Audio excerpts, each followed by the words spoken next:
Study IQ IAS, अब तैयारी हुई अफोर्डेबल।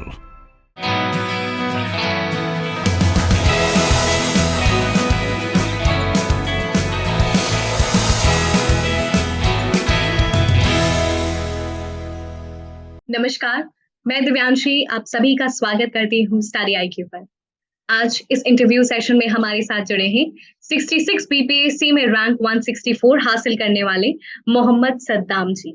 स्वागत करती हूँ सद्दाम जी आपका स्टडी IQ पर और ढेर सारी बधाई for racing the examination in your first attempt. Thank you ma'am. और आपके चैनल से बहुत ही सपोर्ट मिला और आप लोग बहुत अच्छा काम कर रहे हैं। जो स्टूडेंट मतलब जा नहीं पाते हैं या जिनको जाना पसंद नहीं होता बाहर कोचिंग, उनके लिए आप बहुत अच्छा काम कर रहे हैं, तो मैं अप्रिशिएट करूंगा। सद्दाम, हमें बहुत खुशी है कि आज आप इस इंटरव्यू सेशन में जुड़े हैं और जैसे आपने बताया हमारे स्टूडेंट रहे, रेगुलर स्टूडेंट रहे और the entire team is very proud of you कि आपने इस एग्जामिनेशन को, इतने प्रेस्टिजियस एग्जामिनेशन को अपने पहले अटेम्प्ट में किया। Thank you ma'am. थोड़ा सा अपने बारे में बताएं। मैम, जैसा आपने कहा, मेरा नाम मोहम्मद सद्दाम हुसैन है। मैं पटना बिहार से बिलोंग करता हूँ। होम डिस्ट्रिक्ट मेरा पटना है। मैंने 10th की पढ़ाई पटना से ही की है और 11th 12th मैंने अलीगढ़ मुस्लिम यूनिवर्सिटी से की है। उसके बाद वहाँ से मैंने बीटेक किया पेट्रोलियम इंजीनियरिंग। 2019 में मैं पास आउट हुआ, तब से मैं बीपीएससी की तैयारी कर रहा हूँ। पेट्रोलियम इंजीनियरिंग में आप ग्रेजुएट है, फिर कैसे सोचा कि बीपीएससी सिविल सर्विसेज की तरफ आना है? क्योंकि अगर मेरी फैमिली बैकग्राउंड अगर देखी जाए तो मेरे बड़े भाई जो है इंडियन ऑयल में है और जो छोटे भाई हैं वो ऑर्डिनेंस फैक्ट्री में डिफेंस ऑफ इंडिया के अंदर आते हैं। तो फाइनेंशियल तो स्ट्रांग थे हम लोग। तो भाई ने कहा कि अगर आप चाहते हैं कि सिविल सर्विस में आए, अच्छी पोस्ट है, अच्छी सर्विस है, तो यहाँ आप आके कुछ कर सकते हैं। तो मुझे भी एक अट्रैक्शन रहा था शुरू से ही कि एक यूनिफॉर्म जॉब मिले, अगर यूनिफॉर्म ना भी मिले तो इस सर्विस में आऊँ मैं और बिहार को सर्व करूँ। तो मुझे एक अंदर से फीलिंग आती थी कि चलो बीपीएससी दे के देखते हैं और किया जाए इसमें कुछ। तो मैं बीटेक में जब था तो 3rd ईयर में मुझे इनफैक्ट ये पता चला कि चलो ये सब होता है प्रोसेस बीपीएससी यूपीएससी में, कितने स्टेज का एग्जाम होता है। तो तब से इंटरेस्ट मुझे जागा और बिहार के बारे में जानने को मुझे लगता था। जब ट्रेन से मैं सफर करता था पटना से अलीगढ़ के बीच में, तो बहुत सारे स्टूडेंट बात बात करते हुए जाते थे, ट्रेन इधर से आती उधर से आती, तो बहुत फैसिनेट होता था मैं कि भाई ये कैसे कह लेते हैं भाई, कहाँ से देख के कितना याद है इनको। तो जब मैंने देखा मैप वैप तो मुझे लगा अरे यार तो बड़ा इंटरेस्टिंग चीज़ है। चीज़ें पता होती है कहाँ से बॉर्डर स्टार्ट होता है बिहार का, कहाँ से यूपी का स्टार्ट होता है। तो मुझे बहुत फैसिनेटिंग लगी चीज़ें और जो समाज में चल रहा है मुझे जानना अच्छा लगता था। तो इस वजह से भी मैं इधर आने की कोशिश किया कि जानूं। अगर निकल ना भी पाया तो बहुत कुछ मैं जान जाऊंगा समाज। तो सद्दाम जी, आप जैसे बता रहे थे कि ट्रेन में आते जाते लोगों को सुनते थे, इतना ज्ञान होता था और बेशक कहते हैं ना कि सिविल सर्विसेज की अगर आप तैयारी कर लेते हैं, मात्र तैयारी करने से आप एक इतने अवेयर नागरिक बन जाते हैं। आई थिंक आप वो महसूस कर रहे थे तभी आप इस प्रिपरेशन की तरफ आए। आपने मेंशन किया कि सपना था कि बिहार को सर्व करने का। आज वो सपना पूरा हो चुका है, फाइनल लिस्ट में नाम है, अब आप सिविल सर्वेंट बनने वाले हैं। जब आप पूरी जर्नी को देखते हैं और उस सपने को याद करते हैं, हाउ डू यू फील? कैसी फीलिंग है, क्या प्रतिक्रिया अब है? तो फीलिंग तो मैम बहुत ही शानदार है। मुझे यकीन तो था कि होगा सिलेक्शन, लेकिन 164 रैंक सेल्फ स्टडी करके मुझे पॉसिबल तो था कि हो सकता है, लेकिन मुझे तो थोड़ा टाइम कॉन्स्टेंट था। मुझे टाइम मिल नहीं पाया था, इस वजह से मुझे लगता था कि चलो 500 के आसपास भी हो या कुछ भी मिल जाए तो चलेगा, लेकिन अनएक्सपेक्टेड था 164। सो सद्दाम, आगे की जर्नी आप किस तरीके से देखते हैं और आप कितने उत्साहित हैं? बस मैं चाहूंगा कि अब जो है बीपीएससी जहां तक मैं पहुंचा हूं अब उसके ऊपर का देखा जाए चीज, क्योंकि कुछ इश्यूज की वजह से मुझे डीएसपी नहीं मिल पाया है। जो मेरी रैंक है उस हिसाब से मुझे डीएसपी मिल जाना चाहिए था, लेकिन जेनेटिक प्रॉब्लम है जो कलर ब्लाइंडनेस, उसकी वजह से नहीं मिल पाया मुझे। तो आगे मैं यूपीएससी या फिर इसमें एसडीएम पोस्ट के लिए अगला 67 देना चाहूँ। सो सद्दाम, आपने पूरी प्रिपरेशन सेल्फ स्टडी से की है। बहुत सारे लोग जो सोचते हैं कि दिल्ली जाके ही प्रिपरेशन हो सकती है। एक मिनट। सद्दाम, आपने बताया कि पूरी प्रिपरेशन आपने सेल्फ स्टडी से की है। बहुत सारे लोग जो सोचते हैं कि बिना दिल्ली जाए प्रिपरेशन नहीं हो सकता, आप उसका जीता जागता उदाहरण है। तो थोड़ा सा बताएं, अगर कोई सेल्फ स्टडी से तैयारी करना चाहता है, कहाँ से शुरू करे, कैसे समझे? क्योंकि गाइडेंस तो आज के ज़माने में बहुत है, बट उस गाइडेंस को कैसे सही गाइडेंस, सही गाइड अपने लिए चुने, वो आज ज़्यादा ज़रूरी है। तो उसके बारे में थोड़ा-सा हम चर्चा करना चाहेंगे आपसे। बिल्कुल मैम, अब दिल्ली दूर नहीं रहा। पहले अगर आज से 5, 7 या 6 साल पहले देखा जाए तो दिल्ली दूर माना जाता था, क्योंकि हमारे पास टेक्नोलॉजी नहीं थी, हमारे पास मोबाइल नहीं था हाथ में, हमारे पास इंटरनेट नहीं था। अब इंटरनेट कनेक्टिविटी आ गई तो हर तरह का मटेरियल अवेलेबल है। मैटर ये करता है कि आप क्या पढ़ रहे हैं और कितना पढ़ रहे हैं। पढ़ भी रहे हैं तो उसको याद रख पा रहे हैं कि नहीं। मेन जो मैटर करता है वो याद रखने का। आपने जो चीज़ें पढ़ी हैं उसको आप रिटेन कर पा रहे हैं और फाइनली इम्प्लीमेंट कर रहे हैं एग्जाम हॉल में। यही ये रिक्वायरमेंट होती है बीपीएससी या कोई भी एग्जामिनेशन की। उसका पकड़ना कि किस तरह से वो क्वेश्चन पूछ रहा है और क्या ट्रेंड रहा है और सिलेबस क्या है। तो ये बहुत मैटर करता है कि सिलेबस के अकॉर्डिंग आप पढ़ें और प्रीवियस ईयर के क्वेश्चंस को आप देखें कि कहाँ से पूछा जा रहा है।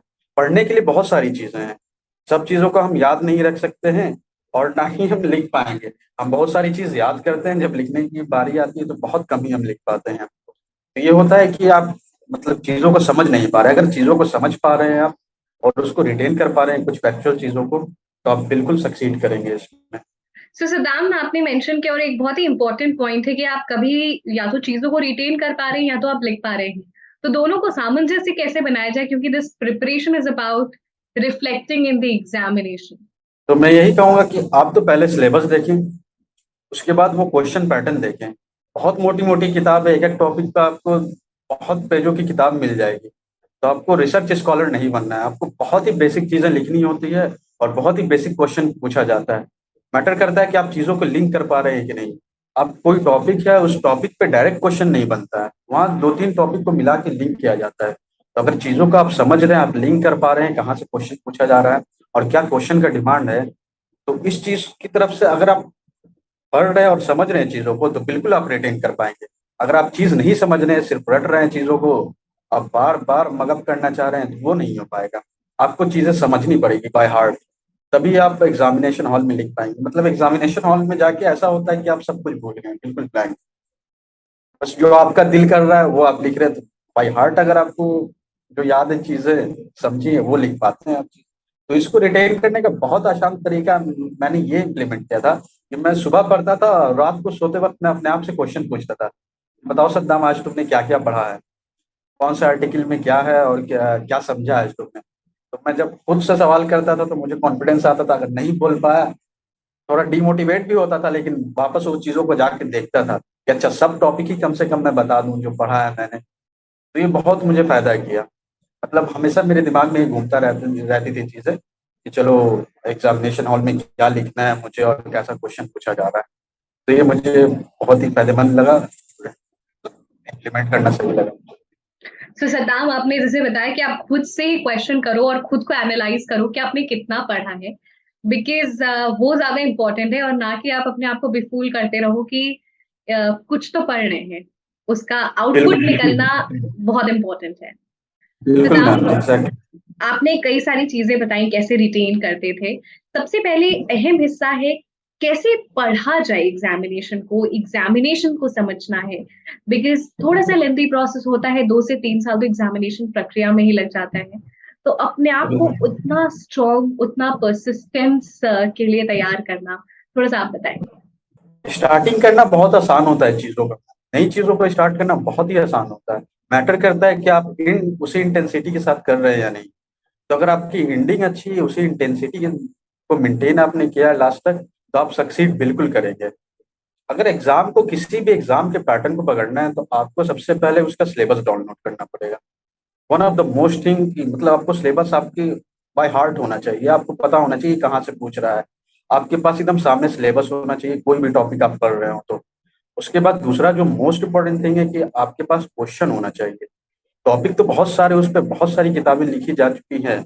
इवन कि एक नॉट है जो गड्ढा बांधा जाता है, उस पर बहुत सारी किताबें, कैसे गड्ढा एक बांधा जाता है। तो मैटर ये करता है कि आपको क्वेश्चन क्या पूछ रहा है।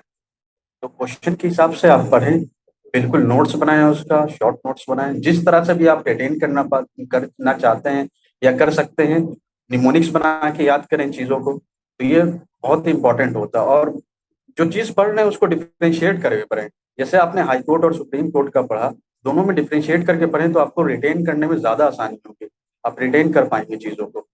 आप एग्जामिनेशन हॉल में कंफ्यूज नहीं करेंगे कि अच्छा ये हाई कोर्ट का था कि ये सुप्रीम कोर्ट का था। आप जो भी चीजें, जितनी भी गलतियां करना है सब आप यहाँ कर लें, एग्जामिनेशन हॉल में गलती ना करें। सिद्धार्थ, पूरे प्रिपरेशन में जैसे इतना लंबा एग्जामिनेशन होता है, कभी लगा कि सेल्फ स्टडी से शायद ना हो पाए और कहीं पीछे ना रह जाएं? क्योंकि ये हमेशा, कई बार हम ऐसा सुनते हैं कि दिल्ली में क्या होता है, क्या टेस्ट सीरीज लगाते हैं। बिल्कुल मैम, देखिए मेरा ये है कि मैं एक बंद कर मैं पढ़ पाता हूँ। तो ये आदमी आदमी पे डिपेंड करता है कि उनकी सोच कैसी है और किस तरह का इन्वायरमेंट चाहिए उनको।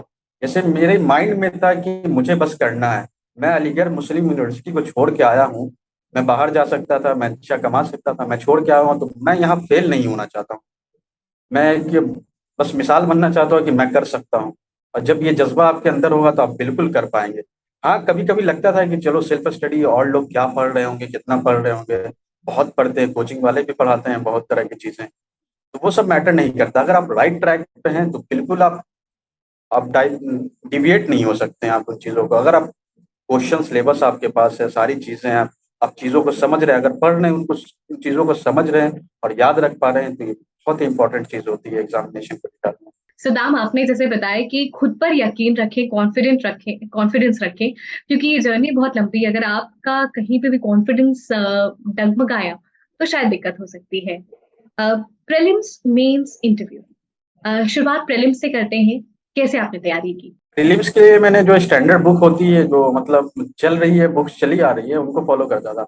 और बिल्कुल मैं स्पेसिफिक था कि बस मुझे एक बुक फॉलो करनी है, भले दुनिया भर की चीजें हों आए मेरे क्वेश्चंस में, तो मैं जो भी सेट लगाता, प्रैक्टिस करता था, तो वो सारी चीजें जहां मैं गलती करता था, जैसे अकबर के बारे में कोई ऐसी चीज है जो बुक में नहीं लिखी है, जहां मैंने पढ़ा और क्वेश्चन बन गया, तो मैं उन चीजों को लिख लेता था वहां पर, अकबर जहाँ पर लिखा हुआ है तो मैं वहां पर मैं लिख लेता था कि अकबर ने ये भी किया, बाबर ने ये भी किया, जो भी। तो लास्ट टाइम में मुझे रिवीजन करने में बिल्कुल आसानी होती थी। जो सभी लोग फॉलो करते हैं लूसेंट बुक, मैं एक इंडेक्स की तरह उसको रखता था कि बस एक बुक है और उसमें दुनिया भर की चीजें मैं लिखता था, जो भी क्वेश्चंस में आते थे, जो गलती मैं करता था, नोट्स बनाता था, शॉर्ट नोट्स। अगर बुक में जगह नहीं बचा, मैं दिखाता हूँ मैम, अगर मैं किस तरह से इस बुक में बहुत सारी चीजें मैंने लिख रखी थी इसमें, बीच में पेज वेज लगा के। तो मुझे इससे ये फायदा होता था कि मुझे ढेर सारी बुक नहीं उठानी पड़े लास्ट में, बस एक बुक हो जिसमें सारी चीजें हों, जो भी मैंने 50,000 60,000 क्वेश्चन लगाए हैं सेट में, उन सारी चीजों को मैं एक जगह पढ़ लूँ फाइनल एग्जाम के एक दिन पहले। तो एग्जाम हॉल में बस मेरा ये रहता था कि मुझे सब चीज आ रही है, क्योंकि रिपीटेड क्वेश्चन रहता है मैम, वही बेसिक चीजें पूछी जाती है, कोई अलग चीज नहीं पूछी जाएगी। जो चीज बुक में सिलेबस में, बस वही चीज पूछी जाएगी, और दुनिया की किसी अलग कोने की चीज नहीं पूछी जाएगी। और मेंस का रहा तो मेंस में उतना डायमेंशन नहीं होता है जितना पीटी में डायमेंशन होता है। तो मेंस का तो बहुत स्पेसिफिक होता है, और बीपीएससी में इनफैक्ट की कुछ क्वेश्चन तो बहुत रिपीट हो जाते हैं, एकदम एग्जैक्टली सेम रिपीट हो जाते हैं। तो अगर 10 साल के क्वेश्चन आपके पास है तो आप उनको एनालाइज करेंगे तो आप बिल्कुल आप पकड़ पाएंगे कि अगला क्वेश्चन क्या होने वाला है। या 5 6 क्वेश्चन आप ऐसे निकाल लेंगे जो आपको लगेगा कि बिल्कुल ये पूछने वाला है, इनसे तो पूछेगा ही। तो उन चीजों को बार बार आप प्रैक्टिस करें तो वो आपके लिए बहुत फायदेमंद रहेगा। और जीएस 1 की जहां तक बात है, तो जीएस 1 में स्टैटिक्स से क्वेश्चन आता है, स्टैटिस्टिक्स, तो उसमें अगर आप कमांड कर लिया तो आपका 72 नंबर वहां सिक्योर हो जाता है। तो बहुत जो मैथ्स के बैकग्राउंड के नहीं है तो उनको डर लगता है इससे, जबकि बहुत स्कोरिंग मतलब ये पोर्शन होता है, सेक्शन थर्ड जो होता है जीएस 1 का। तो जैसे आप बता रहे हैं कि कैसे मेंस की तैयारी की, जीएस 1 की तैयारी की, अ, एक चीज आपने जो मेंशन किया था स्टार्टिंग में ही कि बहुत जरूरी है कि आप वो लिखें एग्जामिनेशन में जो पूछा गया है, ना कि वो जो आपका दिल कह रहा है, जो कि आपको मन कर रहा है।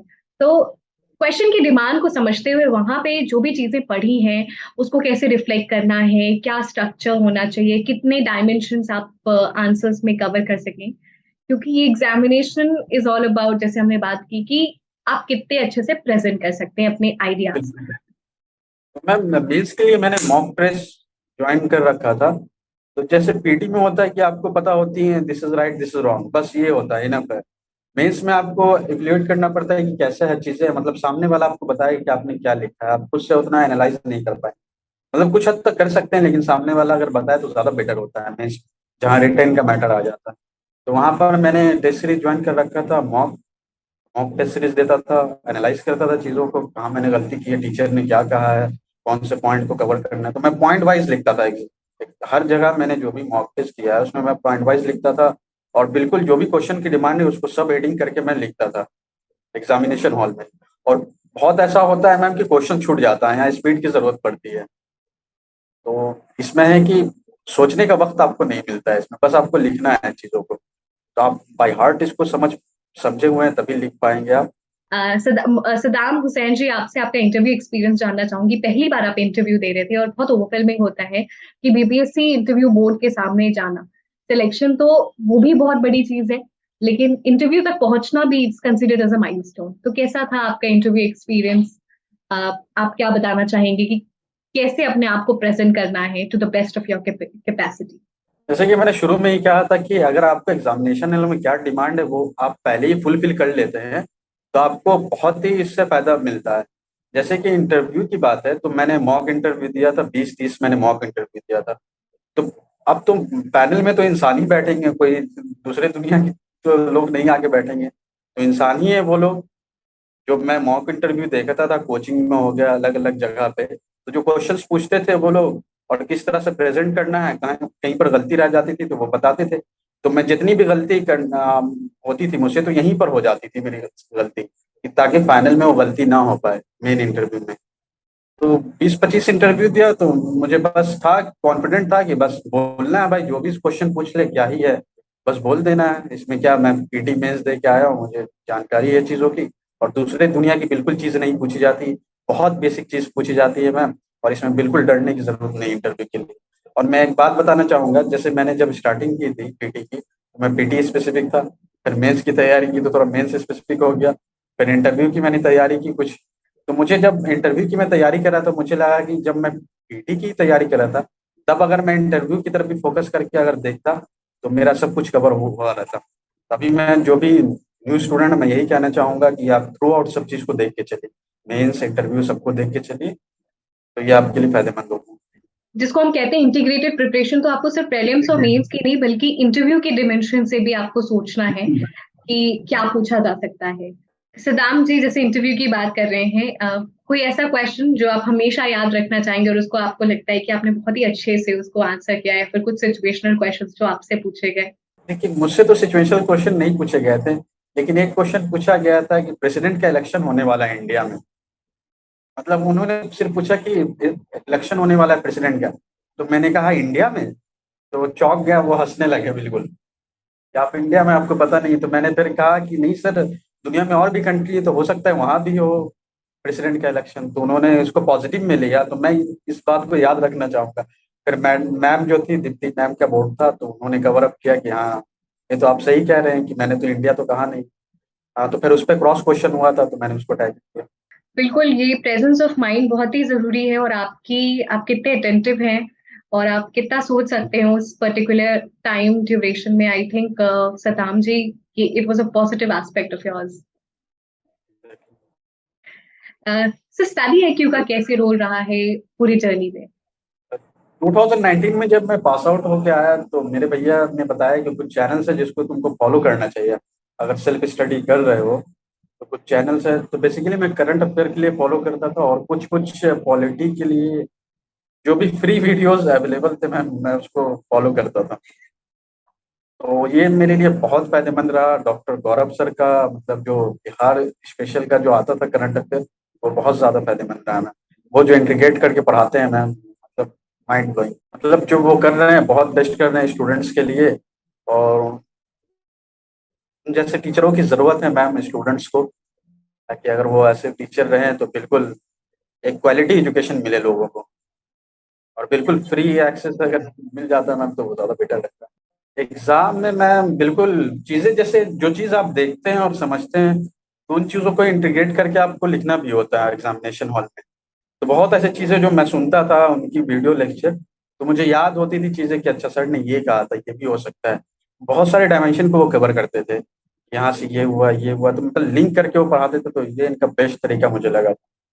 Saddam, we are very glad that we've been part of your success story, and Gaurav sir is extremely proud of you कि आपने इस एग्जामिनेशन को एक बेहतरीन रैंक के साथ क्लियर किया है। सभी के लिए, सभी एस्पिरेंट्स जो सेल्फ स्टडी से तैयारी कर रहे हैं, बिहार में अलग अलग जगह पे हैं, उनके लिए कुछ मैसेज देना चाहेंगे आप? मैं यही मैसेज देना चाहूंगा कि सेल्फ कॉन्फिडेंट रहें, और जिस इंटेंसिटी के साथ आपने स्टार्ट किया है, बिना उस इंटेंसिटी को लूज किए हुए एंड तक आप बने रहें, बिल्कुल सक्सेस आपको मिलेगी।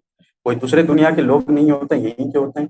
बस आपको मैटर ये करता है कि आप चीजों को ग्रैब कर पा रहे हो और सही ट्रैक पे हैं कि नहीं, और सही ट्रैक को फॉलो करना है तो स्टडी आई बुक का फॉलो कर सकते हैं। Thank you so much Saddam ji, और पूरी टीम की तरफ से ढेर सारी शुभकामनाएं। हम तहे दिल से धन्यवाद करते हैं कि आज आप इस इंटरव्यू सेशन में जुड़े, और आने वाले भविष्य के लिए ढेर सारी शुभकामनाएं अभी से। और जिस लक्ष्य के साथ आपने इस जर्नी को चुना, वो लक्ष्य पूरा हो चुका है, लेकिन जर्नी अभी शुरू हुई है। धन्यवाद। स्टडी IQ IAS, अब तैयारी हुई अफोर्डेबल।